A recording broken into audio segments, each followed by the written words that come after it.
드디어 하나님의 괴가 들어옵니다. 하나님의 괴가 예루살렘에 드디어 들어오게 되는 것입니다. 그것을 위해서 다윗이 장막을 준비를 했는데요. 또 장막 안에는 특별히 그 언약궤가 들어갈 수 있는 그 장소, 슈라인을 준비를 했던 것입니다. 그 안에 그곳에 하나님의 궤가 들어오게 되었고 다윗이 준비한 그 장막 안에 두게 되었던 것입니다. 우여곡절이 있었죠. 우리가 그것을 다 봤었는데요. 우여곡절 끝에 하나님의 궤가 제자리에 오게 되었던 것입니다. 그래서 이것을 기념하기 위해서 1절을 보게 되니까 이것을 기념하기 위해서 또 하나님께 감사하기 위해서 하나님께 번제와 화목제를 드립니다. 이전에 하나님의 괴를 블레셋 사람들에게 빼앗겼다가 그래가지고 되찾은 것을 가지고 오지 못했었는데 드디어 이제야 예루살렘에 가지고 오게 된 것입니다. 솔직히 사울 때에도 가지고 올 수 있었지만 사울은 하나님의 괴를 찾지를 않았어요. 하나님의 괴를 찾지를 않았는데 다윗은 온 이스라엘의 왕이 된 후에 하나님의 괴를 먼저 기억하고 예루살렘으로 가지고 오는 것을 우리가 보게 됩니다. 그리고 2절을 보니까 다윗이 번제와 화목제를 하나님께 드린 후에 백성들을 축복을 하는데요. 여호와의 이름으로 축복을 하는 것을 보게 됩니다. 물론 하나님께 드린 그 예배, 번제와 화목제는 제사장의 인도로 이루어졌지만은 다윗이 하나님의 이름을 부르면서 백성들을 축복을 한 것입니다. 그러면서 이제 3절에 보게 되니까 다윗이 백성들에게 나눠주는 것이 있습니다. 빵 한 덩어리와 고기 한 조각, 또 건포도 과자를 하나씩 남녀노소 할 것 없이 다 모든 사람들에게 나누어 주었다라는 말씀이 3절에 나옵니다. 이게 전국적으로 잔치 분위기죠. 잔치 분위기고 축제 분위기로 언약궤를 하나님의 궤를 가지고 들어온 것이고 또 그 다음에 하나님께 예배를 드렸던 것입니다. 그러면서 이제 4절을 보니까 다윗이 레위인들 몇몇의 레위인들을 뽑아가지고 하나님 궤 앞에서 섬기게 합니다. 하나님 궤 앞에서 섬기게 했다라는 말씀이 나옵니다. 이 말은 어떤 의미가 있냐면은 하나님을 찬양하고 감사를 드리게 그렇게 한 것인 것을 우리가 4절을 통해서 우리가 보게 됩니다. 그런데 모든 일에 책임자는 있어야겠죠. 책임자가 있어야 되는데 그 책임자가 아삽이었던 것입니다. 이 아삽이라는 사람이 다윗 때에 예배 음악을 세우는데 그 일을 맡아서 했던 사람이 되는데요. 그래서 5절을 보게 되면은 찬양할 때 재금을 쳤다라고 말이 나옵니다. 이 재금이 요즘 말로 하면 심볼 같은 거예요. 심볼 같은 거 그것을 치는 악장이었다라고 우리가 생각을 할 수가 있습니다. 시편을 읽다 보면은 여러 저자 이름들이 나오는데요. 다윗의 시다, 누구의 시다 이렇게 한 것이 나오는데 아삽의 시라고 나오는 시편들이 좀 있습니다. 그 아삽이 바로 이 아삽이에요. 이 아삽입니다. 이 아삽이 바로 그 사람인데 그렇게 악장으로서 또 예배 음악을 담당하고 책임을 졌던 그런 사람이었다 하는 것을 우리가 보게 됩니다. 그러면서 이제 부하나가 나오는데요. 부하나가 나오는데 분하야가 나오는데 분하야는 누구인가? 하나님의 궤를 가지고 오면서 나팔을 불었던 제사장들이 있습니다. 한 7이 되는데요. 그 중에 한 명인 것이에요. 그 중에 한 명인 분하야와 야하시엘이 이때부터 언제나 하나님 궤 앞에서 나팔을 부는 일이 맡겨졌다라는 말씀이 6절에 나옵니다. 다윗이 이 사람들을 다 세운 후에 하나님께 감사하면서 찬양하는 일을 한 것을 우리가 7절을 통해서도 우리가 보게 되는데요.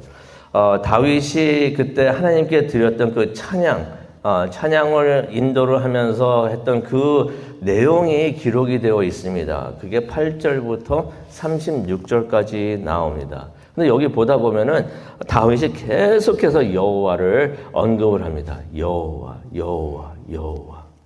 The Lord, 여호와. 계속해서 반복을 합니다. 이게 참 중요한 것 같아요.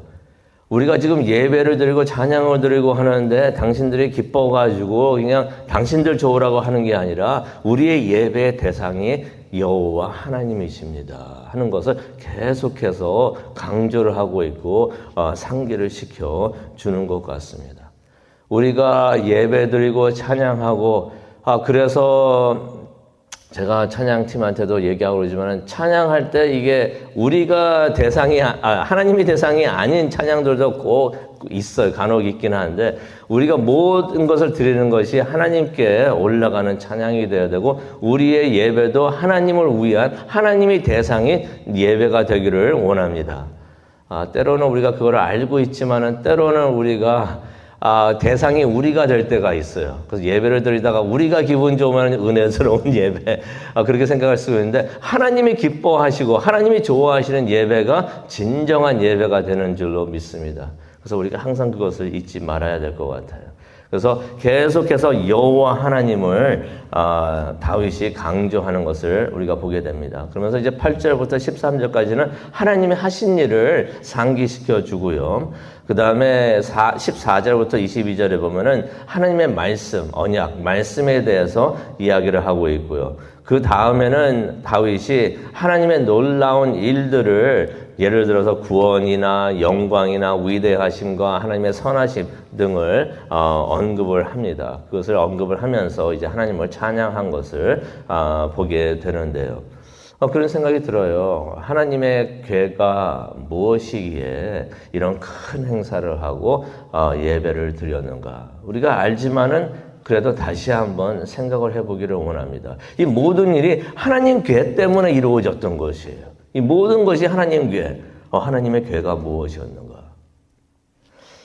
하나님의 궤는 다른 성경에 또 다른 부분에 보게 되면 증거궤라고도 말을 합니다. 증거궤라고도 말을 하고 있고 또 언약궤라고도 불려졌는데요. 어떻게 보면 그냥 나무로 만든 상자예요. 나무로 만든 상자. 옛날에 80년도에 보셨는지 모르겠어요. Raiders of the Lost Ark이라고 그래가지고 그런 영화가 스티븐 스필버그하고 조지 루카스가 만든 영화가 있어요.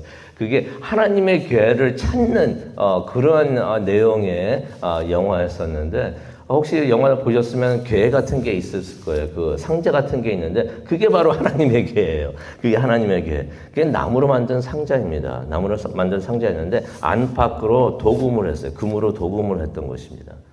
근데 그 상자 안에는 굉장히 중요한 것들이 들어있는데요.